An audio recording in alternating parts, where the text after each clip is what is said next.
There's this weird myth that taxi drivers can bump up the meter, and it's kind of true, but not in the way that you might expect. Hello everyone, my name is Tom the Taxi Driver and welcome to my channel where I share a lot of insight from the London taxi trade.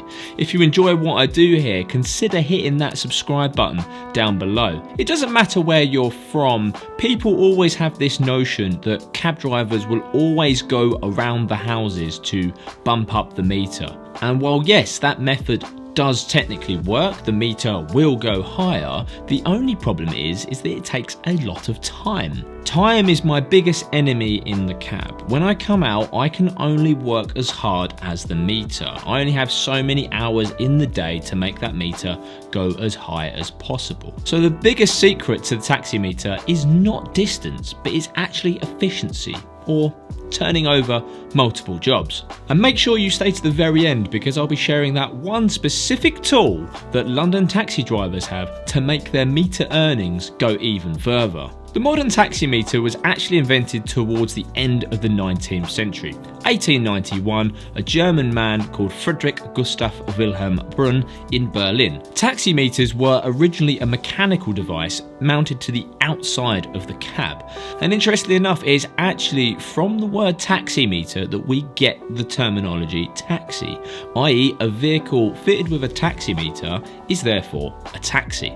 It wasn't until the 1980s where electronic meters were introduced. So of course it makes the calibration process much simpler. I still have to get my meter assessed every single year as part of Transport for London's overhaul service. My meter has to be certified to ensure that it is running at the current tariff which is stipulated by Transport for London. Within my London taxi, the meter is the only part of the vehicle that I do not own. I have to rent that every single year.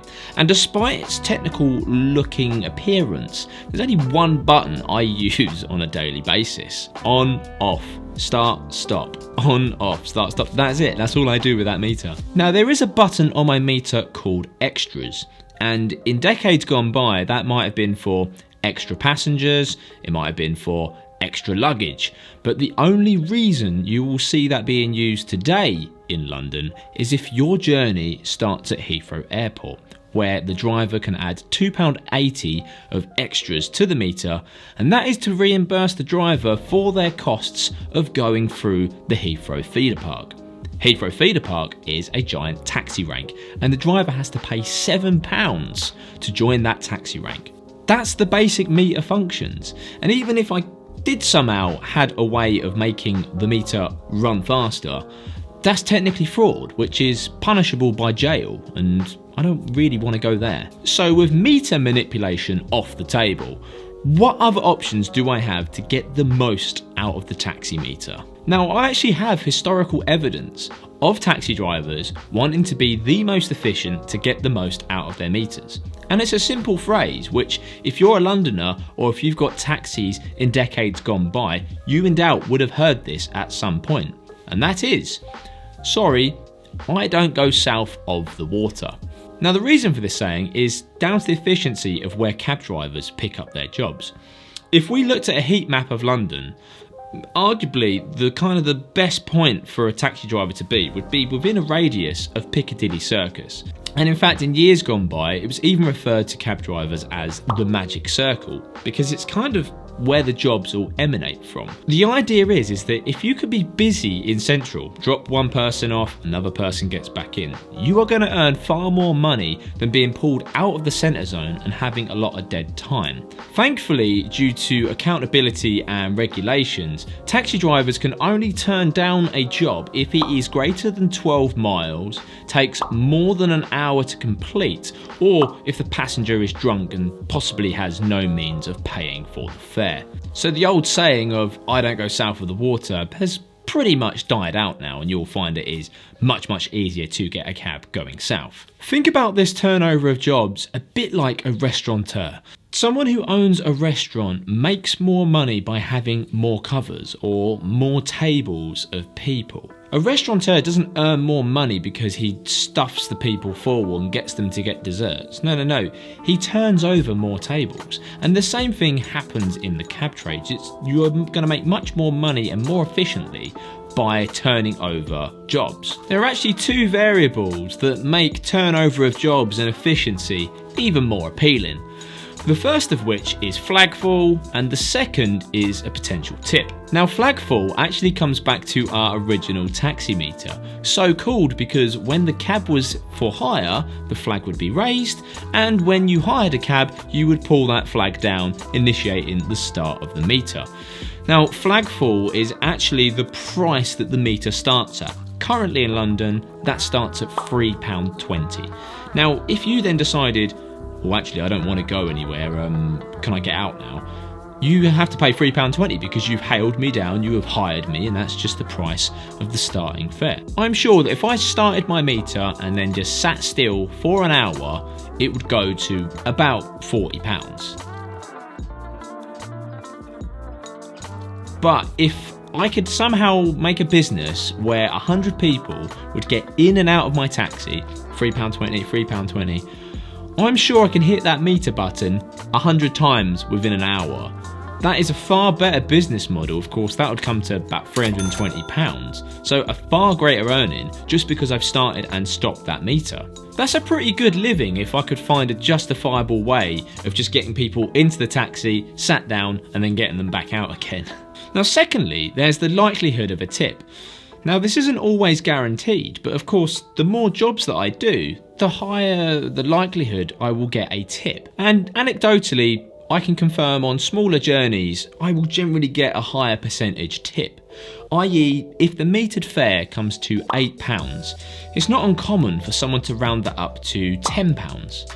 However, if I had, say, an £80 journey, something like the City of London, bit of traffic out towards Heathrow Airport, it's very unlikely that they're going to put a £20 tip on top of that amount. More like an £8 tip, which is, a 10% increase. So let's compare these two journeys again.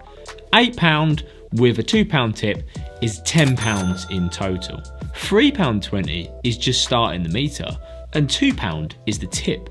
So £5.20, or over 50% of that transaction, is just me starting the meter, and the other bit is the tip from the customer. Only about £4.80 is the actual journey bit itself. On the £80 journey with an £8 tip, this then means that it's £11.20, including your flag fall and the tip, which is more like a 13% markup compared to over 50% in the previous example. And finally, there's the time and availability of another job. Yes, an £80 job out to Heathrow is incredibly nice. One thing is for certain, it's guaranteed that I still have to come back in, and there could be heavy traffic getting back in, it could be empty on the way back. So that's why the meters are calibrated in this way, to kind of give a little bit of a bonus for doing those longer journeys. Otherwise, cabbies would never do them, they would just do these little jobs in town. Getting a really big job can help break up your day. Or let's say you get the job at the end of your shift. It's a real nice way to kind of finish your shift because it takes you out of town anyway. So you can then drive home from that, you're all done. But generally my aim in town is that I just want to be hopping from one little job to the next, because that ensures the most passengers get seen to, so more people are able to move around London, the more reliable the taxi service can then be. And also I like that kind of working mentality, like that's what I studied on the knowledge, and that's in essence being a cab driver, is just driving around in central London, around the little roads and streets, finding the best and efficient routes. Again, it comes down to time. There's only so many hours in the day, and the sooner I can get a good amount of jobs out the way, the sooner I can then go home. But I can't necessarily turn down these longer jobs if they're within a 12-mile radius of where the person has hailed me down. So if I can't pick and choose jobs, how can I make this work for me? And that is the secret to London taxi drivers, specifically the knowledge. By having the knowledge, or this in-depth study of London, that ensures that we can complete the journey in the most efficient way possible. It's not in our interest to get stuck in traffic or to go a completely wrong route. The more shorter, direct and efficient the route, the quicker we finish the job, the quicker we can get the flagful, the tip, and we are more likely to get tipped if we are efficient. No one's going to tip a taxi driver who has just sat in traffic or has tried not to get around a problem that they might encounter. So it's always in our best interest to provide the best and most efficient journey possible. If you want to learn a little bit more about the knowledge and the process that involves, check out this video over here. Thanks once again for watching. I'll see you all again soon. Bye bye.